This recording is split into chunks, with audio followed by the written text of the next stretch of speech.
the group discussion. It can feel, well, kind of chaotic, right? Totally unstructured. But what if I told you there's a playbook for it? That's exactly what we're doing today. We're going to dive into a framework that'll help you absolutely master them. All right, let's get into it. Just imagine it for a second. You're in a room, 8 people, one single topic, and there's a job on the line. How in the world do you stand out? You've got, maybe 15 minutes to show you're the one. And here's the secret. It's not about being the loudest person in the room. Nope. It's about being the smartest. So today, we're pulling back the curtain on the exact playbook used to train MBA students for these super high-pressure moments. We're going to break down something called the 4T model, and trust me, it's designed to turn this huge challenge into a totally manageable process. Okay, so how do we actually do that? We start with this really cool mental model called the 4T code. Think of it as your strategic framework for navigating, well, pretty much any group discussion you'll ever face. So what are the 4 T's? Well, it's a framework that breaks down your entire approach into 4 key pillars. You've got types, as in understanding the kind of discussion you're in. Techniques, like using specific analytical tools. Tips for your overall conduct. And finally, tricks, those little specific skills that help you make a real impact. And here's the thing, these all work together. It's a whole system. So first, you figure out the type of GD it is. Is it a case study? Is it abstract? Then you bring in a technique, like a pestle analysis. That's where you look at the political, economic, social, all those factors to structure your points. And you're doing all of this while using tips like active listening and deploying specific tricks like knowing the perfect moment to jump in and start the conversation or summarize it at the end. All right, but look, having brilliant points is only half the battle. Seriously, if your delivery is off, none of that great content is going to land. And that brings us to the unwritten rules of the game, your conduct and etiquette. Because how you say something is often just as important as what you say. This really boils down to one thing. Are you a collaborator or are you a competitor? On the do side, you see all the good stuff, building on what others say, making eye contact, bringing in actual facts. These are the things that lift the whole group up.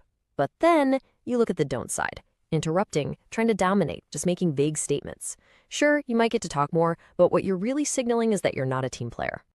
Here is a golden phrase. Seriously, I agree with that point, but I'd like to add that. It's so simple, but so powerful. It's a respectful way to pivot or add your own counterpoint without sounding aggressive at all. It basically says, hey, I heard you, I value what you said, and now here's my perspective. Another great one is building on what you just said. These little phrases are all about signaling teamwork. Okay, so how much should you actually talk? You might be surprised.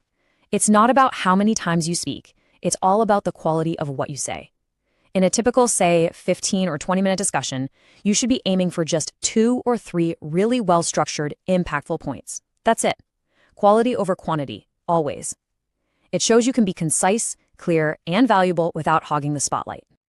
Okay, so we've covered the theory, we've covered the etiquette. Now let's see how this all plays out in a real GD. We're going to walk through the key roles you'll see people take on. Roles that you can play too. So let's set the stage with a topic that's super relevant right now, the impact of artificial intelligence on Indian jobs. This is a classic opinion-based topic, which means there are tons of different angles we can explore. Every discussion has to start somewhere, right? And that's the job of the initiator. This person kicks things off with a structured opening. Notice how it sets a positive tone and introduces a clear theme, job creation. Bam! Just like that, the group has a clear direction to follow. Next, you have the critic. Now, this role isn't about being negative or argumentative for the sake of it. Not at all. It's about ensuring the conversation is balanced. The critic brings in a crucial counter perspective, and that stops the whole group from falling into, groupthink. It shows you're a critical thinker who understands complexity. And here, this is where we see our 4T framework in glorious action. Enter the analyst. This person doesn't just throw out an opinion. Nope. They apply a structured technique like pestle by focusing on, say, the social angle. They add so much depth and credibility to the discussion. It shows they have a methodical way of thinking through problems. And last but definitely not least, the summarizer. As time starts to run out, this is the person who steps in to pull everything together. They synthesize all the key arguments, the pros, the cons, the solutions, and they wrap it all up in a neat, cohesive conclusion. This is such a vital role. It screams leadership and shows you can see the big picture. So, we've seen the framework, we've seen the roles in action. Now let's boil all of this down into a simple, winning checklist that you can use to prepare. This is your final takeaway, so listen up. Really, it all comes down to these 5 simple steps. 1, prepare. Do your homework on the topic. 2, listen. Genuinely listen to what people are saying so you can build on their points. 3, contribute. Remember, just 2 or 3 high-quality points. 4, be inclusive. Use those phrases that show you're a team player. And 5, summarize. If you get the chance, help guide everyone to a clear conclusion. You follow this path, and I guarantee you'll stand out for all the right reasons. Here's the most important thing to remember.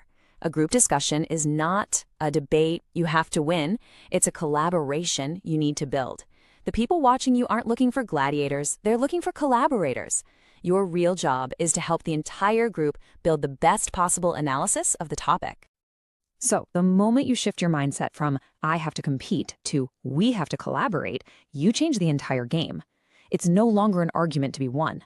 So, the final question is, are you ready to stop arguing and start building?